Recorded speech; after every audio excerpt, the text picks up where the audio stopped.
Big week we have here, Matt. Bitcoin just broke 50K. We have a lot of crypto news today. We're also possibly going to be charting some altcoins here, Maddie. You actually charted 25 assets on the show last week on the website for our members there, and that was pretty cool. So I'm going to throw a couple assets at you at the end of the show so you could potentially chart them. But Maddie, how are you doing, my man? Hey, I'm doing great. It's finally stopped just downpouring here in Southern California. So my face is a little red today because I literally just baked in the sun the last 2 days enjoying it. So I'm in a better mood. Love to see the weather like this and ready to talk about some crypto topics. Right, Maddie. And team, I'm just going to quickly get this off here. CryptoCharge.com, that's where we are from. Go click the pinned link in the comment section down below. Take you to our website. Go check us out there. That's where we're from. Crypto education, our community, all over there. But Maddie, let's get into some of the topics here. Bitcoin, like I said at the top here, Bitcoin broke 50K. Is this a big deal? We poked a new high for the year, right? And I think that at a certain point, especially when you just kind of like make a little bit of a new high, it's a new all-time high, but it's, are you really breaking structure? I've pointed out on our show many times, and I've pointed to these areas, especially after we kind of started to see some momentum off 15K, and we saw that as kind of the new bottom there. We adjusted our Fibonacci a little bit to accommodate that new low that was established. And these are kind of some of the prices that we talked about previously of, hey, when we get to these areas, it looks good. Maybe it's not a bad idea to do a little bit of trimming between 618 and 786, as we have seen previously some sizable knockbacks from those areas after a retrace occurs. Now, still to establish a higher low, we are kind of, getting to that tail end of where those retrace levels are. Now, we do have a little bit more headroom. Retrace-wise, 702 and 786 have not been taken out yet. So there's definitely a little bit more room to the upside potentially for Bitcoin. But for over a year, these have been the prices we've talked about of expressing maybe a little bit of caution, looking for maybe a knockback from here. So love to see it. Love to see the bulls waking up and everybody getting out here and excited. But I'm a little bit cautious now just from a overheated standpoint. Yes, Maddie, and you also have to take into account the Bitcoin halving. It's kind of like I've looked at multiple clocks here, so there's like 10 Bitcoin halving prediction clocks of when that actually happens, when that occurs. And so one is 64 days, April. It's going to take someplace in April, mid to late April is when that is supposed to happen.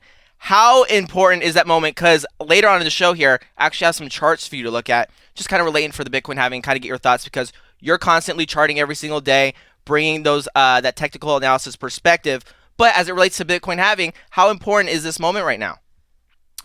So Bitcoin halving does affect supply when it comes to Bitcoin. So I do think it's a element that we have to consider. However, I don't think it deserves the same level of importance when we talk about the exclusive driving force of an increase in price being the halving in itself. So if you guys are new to crypto, new to Bitcoin, basically what happens with the Bitcoin proof of work model is that you have these rewards that are paid out to people who run these computers, supercomputers. A lot of them are ASICs, meaning they just run one particular program. They do one job.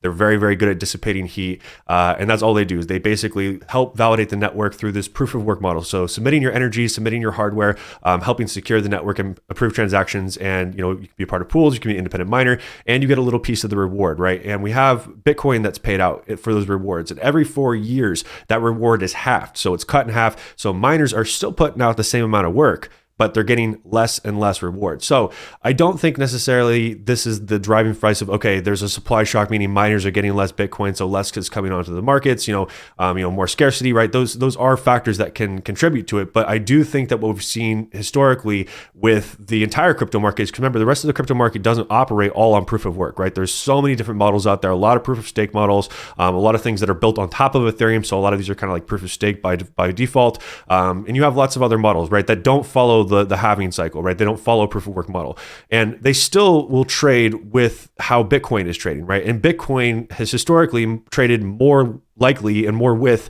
risk on assets like the stock market, right? So Bitcoin's up, altcoins are up. Bitcoin's down, altcoins are down. So yes, I do think that there is some sort of long-term, supply effect that the halving does have on, the scarcity of Bitcoin long-term. But I don't think, hey, the halving happens in April and we have to take off within 30 days. There's absolutely nothing that says that. In fact, I would actually like to see some sort of deviation and break from that, just so that people can see that, yeah, economic cycles can last longer or shorter. They don't have to be a 4-year binary cycle. We just have happened to see, in the last decade or so, this period of economic expansion after about a 3-year cool off, and then we get 3 years of economic contraction after that, right? And that's just what we have seen. But again, those patterns are not binary, and they don't have to stay exactly the same. We could see a 2-year cycle, we could see a 6-year cycle. These are just things that we try to look at what's happened previously and try to apply them in the future. So just things to consider with the halving, guys. Don't make it your Bible of the only reason you want to get invested. I love that, Maddie. All right, into some news topics here. From Forbes right here, a bailout is coming. Huge predicted Fed money printer flip to spark 20 trillion Bitcoin, Ethereum, XRP, crypto price boom. Analyst Arthur Hayes, which Arthur Hayes was the founder and CEO of BitMEX, which was a crypto exchange, and he predict that changes in Fed policy coupled with potential bank failures and increased intervention from Fed Chair Jerome Powell and Janet Yellen could propel the price of Bitcoin to $1 million. So obviously, Maddie, not $1 million here. I think that's wild. But maybe just like the concept here of everything aligning, inflation, jobs, the Fed, current market conditions, elections. How are all of these things lining up? And we just talked about the Bitcoin halving. Are all these things kind of aligning up for like the perfect moment for Bitcoin? I think that those are a lot of good catalysts to consider, and definitely things that we cover on our show regularly. Dan Habib is our resident macro analyst, and he does a great job of breaking down a lot of these factors when it comes to jobs and inflation and how these different reports come out, what we can potentially expect from Feds at the next meetings that could affect the markets and the long-term effects of that. You've got kind of like an interesting intersection here. Like we've talked about, it is an election year, right? Meaning that you generally want the public relatively happy, at least heading into fall elections, and have the economy in a good spot. Not that everything has to be fixed before election day, but that's just, historically, data-wise, what we looked at even over the last, couple of decades is that you're more likely to have a recession the year after an election year versus the year in an election year. Again, this is just a statistic. It's not a binary thing. Over time, as we collect more data, those numbers will change, right? Which is why we don't see the word statistical fact. It's a statistic, and those statistics change as more data sets come in. So when we consider all these things, right, first of all, a complete banking failure would not drive Bitcoin to $1 million. I'm not of the belief that people will completely abandon the U.S. credit system in order to and then jump to Bitcoin to try to save themselves, right? We've seen Bitcoin trade like a risk on asset, so it's generally going to move down if the rest of the stock markets are moving down, right? If bank failures are increasing, that means the Fed has not stopped raising rates or consider cutting rates. They probably have added more rate hikes here. That's what would make the banking system more fragile right now, because it's already a fragile system with where rates are where they are now. And it's not just the rates being the number that they are, because people will go, oh, back in this time, interest rates were 18%. It's not about the height of the rate. It's how fast you put rates that high, right? So when you take the credit system and you take it to a screeching halt, like we did with all these rate hikes over the last 18 months, right? You definitely put the banking system in a very fragile spot. So in fact, what we would need to see, I think, in my opinion, for a big explosive run is actually an easing of the credit markets, right? So you would actually need rates to come down. You need the banking system to heal, because that's where businesses and everybody gets their money. People don't want to spend money on investments when they already feel poor and they feel like credit is very, very tight. So I don't think that a failure of the banking system is going to be a catalyst for a $1 million Bitcoin.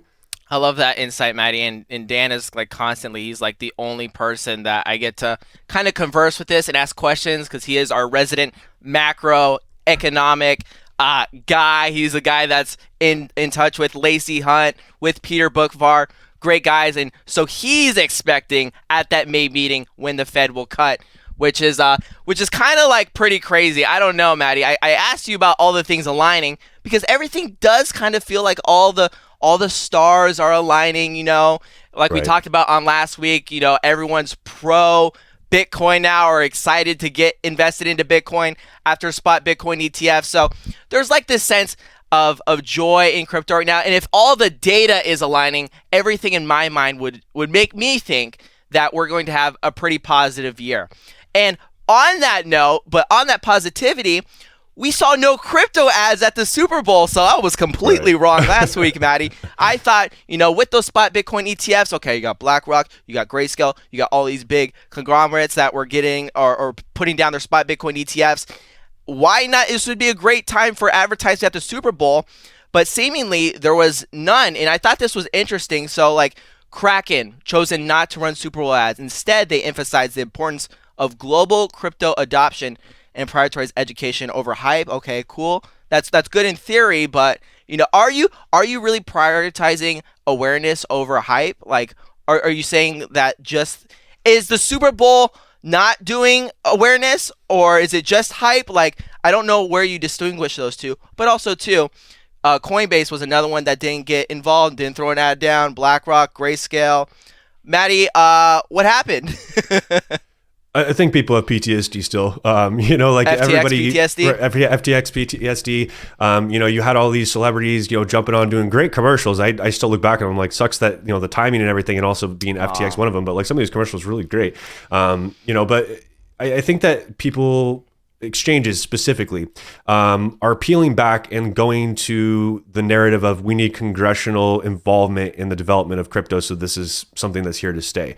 I think that there is no point when all of these companies that we just mentioned are in some sort of active litigation with the SEC in one way or another, right?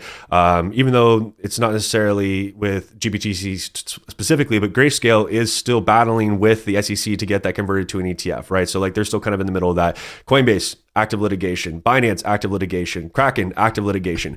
And that doesn't mean that those are going away, right? Like, I think that the big victory we got in the SEC v. Ripple case showed that, with the right facts, and if you truly are doing what you say you're doing and, acting in good faith and trying to work with regulators, and you have the evidence to back that up, and you're in front of a judge that understands all these things on a more granular level, we can have some success with that. So I think that Coinbase over the last, like, even 12 months has switched a lot of their voice to, let's update the financial system. Let's work together to make this, a little bit more of a smooth process. And I think that now we've seen a little bit more of like a community aspect with these exchanges. They should have really been doing this like 2.5, 3 years ago, and we probably would have had a lot more progress instead of everybody just battling for the money. But you guys have to remember, during the times of when we have big periods of bullishness, right? It's all about the trading fees, right? So like your money is going to be better spent short term on getting people onto your platform and advertise your platform, versus now when we've had that big cool off, big crash, big flushing out of a lot of participants who will not return for several years until they feel confident that crypto is back on safe ground again, right?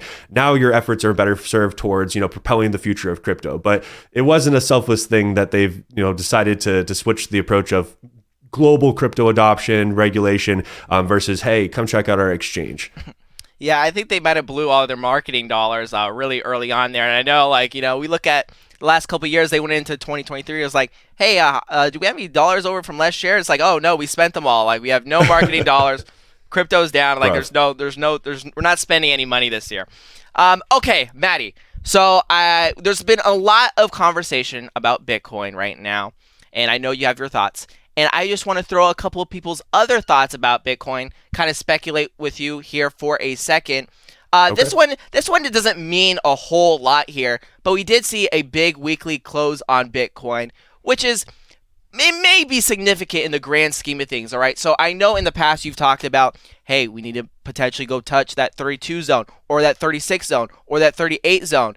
And this kind of demonstrates, this was a wrecked capital chart I looked at his, what did he put out? I don't know. He put something out on his website, and I read the whole thing. I thought it was fairly interesting, and they do put out some good charts and analysis.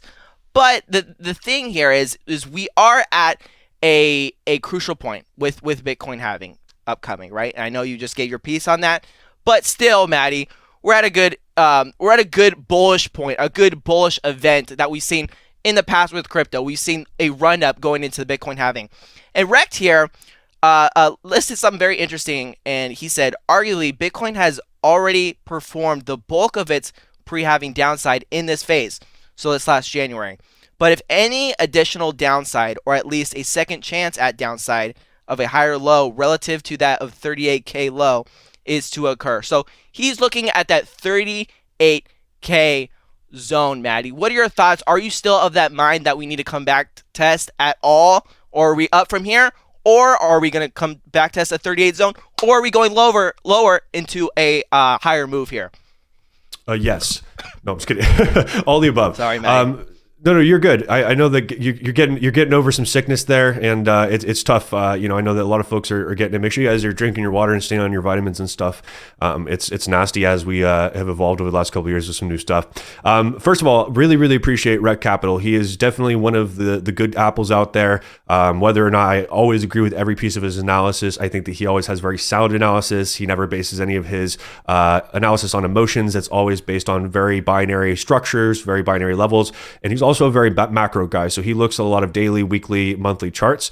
So those are also some of the analysts that put out this kind of content regularly that I appreciate, because they definitely do have the bigger picture, right? They're not just always looking at these, 4-hour, 15-minute timeframes and then, determining if there's hey, what's happening with this asset? He never asks himself that question because he's always looking at larger timeframes. So first of all, really respect this. And I think that a lot of times too, like what he'll put out is data to go, well, if this happens, then this is the result of it. Or if this happens, then this is the result of that, right? And he has even illustrated this before with yearly candles, right? Like, hey, here's what we've seen previously. The year 1 candle closes above year 4 candle, but if it doesn't happen, then this breaks the cycle, and maybe we're in a larger cycle. So he's definitely open to other ideas here. So I do think that there needs to still be a pullback, whether it's mid 30s, whether it's high 30s, whether it's low 30s. That entire region kind of has just been left really open because we've had a lot of daily and weekly candle closes that didn't offer any like significant, pullbacks or crashes in here. And the 2019 example that he's illustrating here, he's showing this blue box where previously you had a very big knockback, which ended up being a higher low. Now, again, we had a different set of circumstances. You had C19 coming in. You had a very aggressive crash. Stock market closed multiple days back to back for maximum losses on the Dow Jones. Don't know how that's a thing, but I digress. But we haven't gotten that knockback. And what he's trying to say here is, okay, if we are going to follow this strict time pattern, then we have just a little bit of time to do a very deep correctional move in order to move higher. I'm not of that belief though, because yes, as much as I'd love to see the parabola set in the day the halving starts, it's entirely possible that maybe it gets dragged out a little longer, and maybe we don't really see like a big impulse until, let's say, like late summer or like early fall, right? Like that's still when it put us like structurally off track here. We would still be doing a deep pullback like we've done in previous cycles after coming for a retrace, setting a higher low, and then going on to set new all-time highs. So structurally, regardless of how I feel about the macro environment, there's imbalances that have been left behind at lower prices, and it's hard for me to look away from those. I've just trained my eyes to look for the imbalances, and it's hard for me to ignore them as time goes on. So, honestly, the 32 to the 33 level honestly still looks like it really should be tapped out. I think that now that we've really pushed into these high retrace levels, like I said, there is a little bit more room to the heads upside, potentially 702 and 786, putting us a little bit higher. The big crash, like if you had a big crash from those levels down to even a higher low into like the low to mid 30s, that would freak a lot of people out. That's like a proper flush. And that would still put us on track to, on daily and weekly levels, making higher highs and higher lows, very much an uptrend, but you'll flush a lot of leverage and a lot of new traders out with a crash of that size. So honestly, if I got a big crash from any of these levels, and let's say mid 50s down to the 30s, that would make me very bullish, and I'd be looking to add aggressively to a lot of things, looking to make a lot of moves, and that's still what I'm looking for here. Is I think there is a correction needed now, not new lows, but a higher low. Matty, I think you explained every point on this chart, and I specifically like how you talked about it's not binary 1-to-1 here. We're not going to see that exact same move in that 2019 zone, that red box. We're not going to see that exact same price action. It's not binary. It's not 1-to-1. It's not going to be exactly the same. And I highly agree with you there, because when we whip out these charts, people think that, oh, this happened here, this is what's going to happen here, and that's so not the case. No, definitely not. Last thing here, Matty. You could speak to this. Nvidia, Meta, Bitcoin, all in their within their own flagging patterns. Nvidia broke out, Meta broke out, Bitcoin. Are we going to see that same breakout? It looks like we're really gearing up for it here. The one thing I want to point out is like we have Nvidia and Meta here, right? And those are some kind of the bigger performers. And a lot of the stock market performance right now is actually based on just kind of like a handful of stocks. The majority of the stock market is actually lagging behind right now. Like most, if you have like a large stock portfolio, you'll notice that like you have some winners in there, but like the majority of them are kind of like lagging and not like performing super well. And I think that we have that same concept in crypto here. Now, what we can see is if Bitcoin starts to maybe peak out here a little bit, right, and like starts to maybe trade sideways, even if we move a little higher, but like just kind of peaking out, moving sideways, we could really get that big retrace rally for a lot of alts here. that would kind of maybe give me a little bit more signal of are we going to go higher with alts and then come back for a retrace, right? But Bitcoin just hasn't taken enough time to cool out sideways. We've had very, very short sideways accumulations for Bitcoin. So Bitcoin from a retrace perspective is at the make or break zone for the most part, right? 618 is like the phi number within the Fibonacci sequence, but we have seen as high as 786 as a classic retrace zone. It's kind of like the end zone of where you could potentially get that. So we could definitely move a little higher for Bitcoin and not make a new all-time high, come back for that retrace and then move higher. But hey, if Bitcoin's ready to deviate from what we've seen in previous cycles and just bust through those retracement levels and then come revisit them at a later date, that's fine. The only thing that you guys need to be aware of, right, and a lot of people talked about in previous cycles, oh, Bitcoin never goes below its previous all-time high. Like, that's the most dumb shit I've ever heard in my entire life. Like, okay, Bitcoin's been around for less than a decade. Like, don't pretend like this is a fact of life, right? So if we do leave these areas of interest behind, right, those remain areas of interest. So let's say Bitcoin gets to $150,000, $160,000 or whatever, and now we've left behind 35K. Yeah, it would take some catalyst to get us down there, but like, it's entirely possible that we would have to revisit 35K as a new higher low because all of that liquidity got left behind. Just things to consider, guys. I like that, Maddie. You guys can't see, but I'm hacking off camera right now while the camera's on Maddie. So just to wrap up here, like I said at the top of the show, Maddie, every single Friday on the live show on the website, you take down people's assets they have. They could be stocks, they could be crypto, they could be from a foreign asset class that we have no idea about, and you chart them and you go through them within detail. We're not going to sit here and do 25 assets here, but I did want to grab a couple that people might have that you can chart. So we just did a lot of TA combos, analysis without the charting. Now let's implement the charting factor in here. So the first one we have, Maddie, that I would like you to chart, I completely forgot to grab these names. I just saw a bunch of assets that they listed, and I just jotted them down. So the first one is SHX. I'm assuming that is a crypto, Maddie. I have never heard of that asset. What did you find here? Yeah, so when you guys are searching for an asset in TradingView, you can search by all, but if you know for a fact it's a crypto and you don't want to see any of the other stock remaining picks in here, you can switch to the crypto only category. Then you can also see on the right side by which exchange it's listed on. I try to generally go for a bigger exchange if possible because more volume is done on those exchanges, but more importantly than anything, I want the maximum price history I could possibly have on that particular asset. So for this particular one, we only have, it looks like 2 assets that actually fall into the ticker. So it's going to be a Gate.io and a Bittrex listing. So we're going to check both. We're going to see who has the most price history. So we have Gate.io here that goes back to September of 22. And then we're going to go here again, and we're just going to go ahead and check the Bittrex chart. And we have, let's see, November of 21. So we have more history on the Bittrex chart. Now we do have a little notification symbol here, update regarding Bittrex Global. Let's see, effective Monday, December 4. All trading activity in Bittrex Global has been disabled. So we do have less price history here because we do not have this exchange listed anymore. So December 6th is the last date. So technically, we should really be working off of the Gate.io data because it's the most current price history, right? So this is why I tell you guys it's important to look at both, though, because you did see that previously we came into like a pretty big crashing structure there, right? If we only go off of this data here and we go from the swing high to even just kind of these candle body closes and we ignore this wick down here, we've actually reached an 8 extension in previously a 4.236, provided pretty decent top in here, pulled back to the 2.618, nice bounce off the 50-day moving average, and we've slammed into the 8 up here. But just for shits and gigs, right? So let's go ahead and kind of mark the area here. So like they delisted global trading on the other exchange on December 8th, so like right before this parabola in here. But if we were to come out here and we were to go back to the other chart and we were to get ourselves a little Fibonacci on here from the previous high up here, which is at 2.1 cents, right? Then we go to the lows in here. You guys can see that we're actually much further back and actually reaching anywhere near, or we'd be now near the 236 and 382 in here. But these are the levels that you would still want to be aware of on the previous chart here. So it's always tough when you do get only a little bit of listings and you have very limited data to work off of here. But again, guys, when you're buying into big uptrends that look like this on like here on Gate.io, right? When we buy into big uptrends like this, we want to make sure that we're getting in off a back test here. So like we had a pretty big consolidation, even if we're only looking at the live data from Gate.io, heavy resistance here at 0.001, 1, 2, 3 attempts. You break out, you don't do a back test in here. So those are just areas to consider. Maddie, I jotted down 4 of them here. I don't think we'll get to 4 of them, but you choose which one you want to chart next. ZIL, IMX, Quant. All right, let's go with QNT. I know QNT is kind of a crowd favorite, even though I personally don't own any QNT, and it's also a pretty liquid one. So let's look at the crypto chart. Again, the one that says crypto here on the side, guys, where it has a little TradingView logo, that's going to be aggregated data. So it's going to aggregate the data from all the exchanges, and it's going to give you as much price history as possible. That's your cheat sheet to getting to the best chart as soon as you possibly can. So we'll remove this because I have done TA on QNT previously. And QNT actually does have one of the structures that I'm very keen on. And a lot of assets do look like this on a larger scale. Some of them even on weekly charts. So for example, Zcash looks like this on a weekly chart. Bitcoin Cash looks like this on a weekly chart.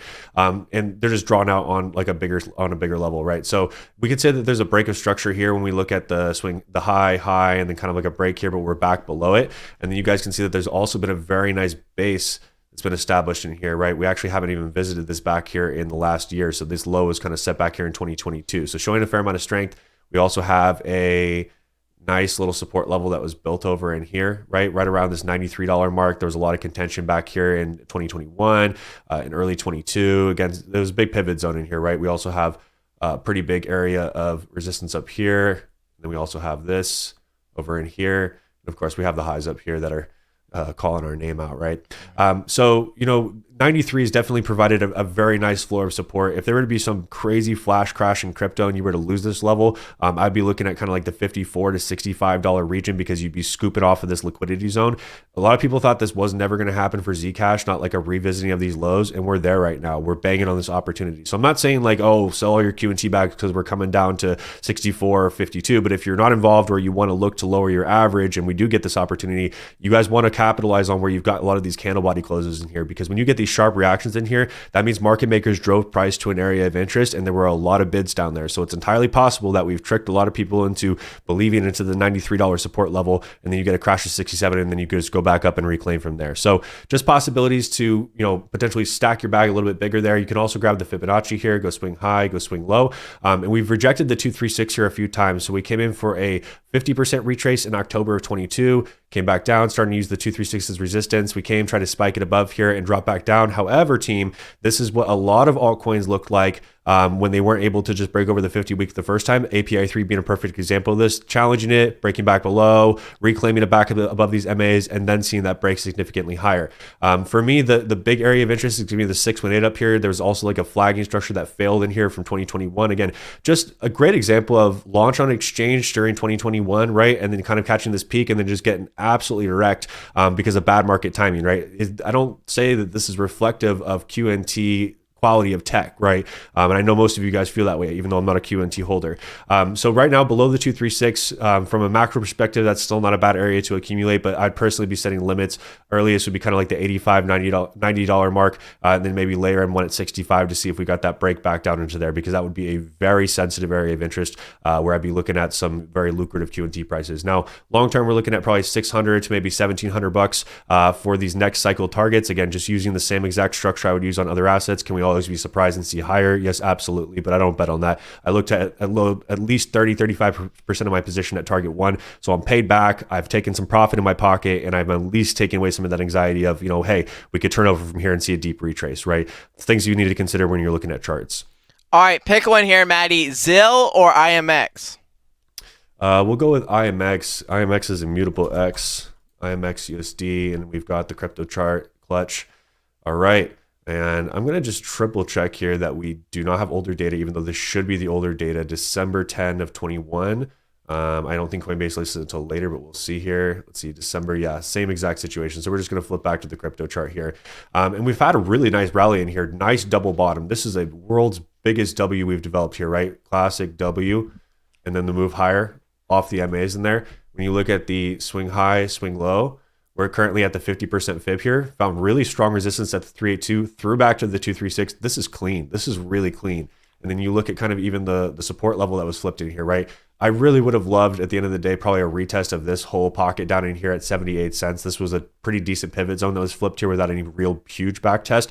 But because the upper level here where we had like a bigger level of contention, especially this 2023 spike that created the big distribution structure, we've flipped that and we've also pulled back into that previous zone. That looks very bullish to me. Now, again, when you look at an asset and you go, okay, October of this year, currently up, 5.5x, 5.2x, I would probably need to see a second test here of this 157 level to want to get involved. I personally just can't chase impulses like this, and I would never recommend you guys chase any impulses like this. There was also another clue in here that this was going to break out within that larger W. There was also a big W that formed over in here, nice big double bottom.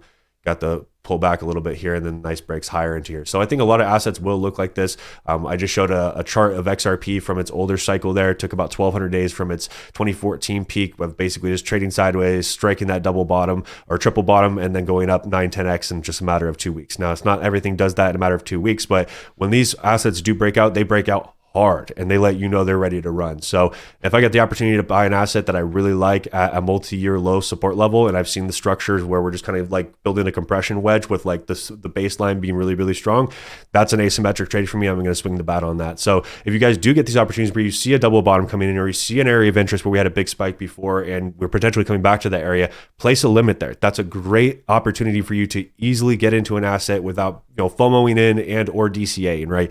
You can just pick an amount that you're comfortable with, enter at that price, and then see if it fills for you. All right, team, we're so over time here. Ask Maddie show Wednesday, 2:30 p.m. Pacific. Maddie, anything to leave the team with here? Guys, now's the time to get dialed in with everything, right? But specifically your TA. I think that a lot of people wait until we're like in these parabolas to start trying to learn a little bit of TA, and it's very overwhelming because you're trying to figure out the wallets and the best assets, and there's just so much going on. I think you've got a little time here before we start to get into some big parabolas, and you've got some opportunity to really hammer on all these fundamentals like support resistance, Fibonacci's, trends, breakout zones, understanding when to get into a trade, understanding when to take some chips off the table. If you're able to familiarize yourself with those things over these next few months, I think that you're going to have a better result with your end of bull runs bags, but you're also going to feel more confident and less anxious through it because you're going to have the tools to get you through that. So again, cryptocharge.com, we offer all of that at $50 a month using code YouTube or $4.99 for the year, which comes out to $41 a month. And again, that comes with the Discord support, the daily updates, our exit plans, and of course, there to support you guys if you have any questions about trading. All right, thank you for joining us, guys. We'll see you on Wednesday. Bye.